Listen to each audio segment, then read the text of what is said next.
દલિત હોય ને, દલિત ઝૂંપડામાં રહેવા વાળા. બાપુ મેં વાલ્મીકીની વાતો કરી છે, ઢોલ વગાડવા વાળા. અને હું હૃદયથી બોલું છું મારા ડાયરામાં, કોઈ રૂડું લગાડવા માટે નહીં, તારીખો હરેન્દ્રભાઈ લેવા માટે નહીં. કે ગુજરાતમાં બધા સન્માન કર્યા, પણ મારું સન્માન જમાલપુરના વાલ્મીકી સમાજે કર્યું. આજ સુધી બાપુ મારું ક્યાંય સન્માન નથી થયું. એ જમાલપુરનો ડાયરો હજી મને યાદ છે.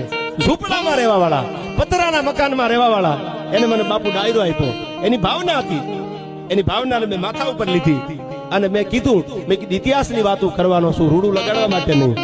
વાલ્મીકી સમાજે જે બલિદાન આપ્યું છે, દલિત સમાજે જે બલિદાન આપ્યું છે, ઇતિહાસ જે બોલે છે એ વાત કરી છે. એમાંથી મને હવારમાં કોઈની તાકાત નથી ખોટો પાડી શકે.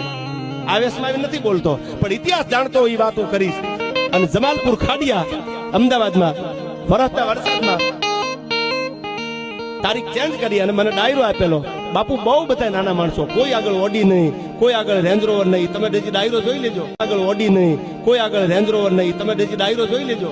કદાચ એવું લાગે કે વધારે બોલું છું. હરેન્દ્રભાઈ, કોઈ ઓડી વાળા નહીં, કોઈ બીએમ વાળા નહીં, કોઈ આગળ મર્સિડીસ નહીં, કોઈ આગળ હારું હોન્ડા નહીં. બાપુ એક માતાજીનું મંદિર બનાવેલું ભગવતી ખોડિયારનું, પણ ગરીબ માણસો હતા. ભાવના હતી કે ડાયરો કરવો છે આ ભગવતીનો, અને એમાં એ જ ભાવના હતી કે તમને લાવવા છે. અને બાપુ ડાયરામાં જયારે હું ગયો ને ત્યારે મને ખબર હતી કે કોઈ રૂપિયા વાળા એટલા બધા ધનાઢ્ય માણસો નથી આયા કે મોટા મોટા બંગલા અને ગાડીઓ, એવું એ તો પતરાના મકાન હતા.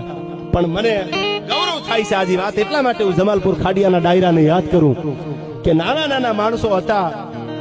સારું લુગડું અંગ ઉપર નહોતું પહેર્યું, પણ એની ભાવના જે હતી એને મારા લાખ લાખ સલામ છે. જગન્નાથની જગ્યાનો હાથી મંગાવ્યો અને હાથી મંગાવી અને તૈયાર રાખ્યો અને મને હાથીની અંબાડી ઉપર બેહારીને મારું સન્માન કર્યું.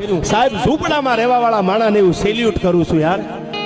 કિંમત પ્રેમની હોય છે, પૈસાની નહીં. પૈસાથી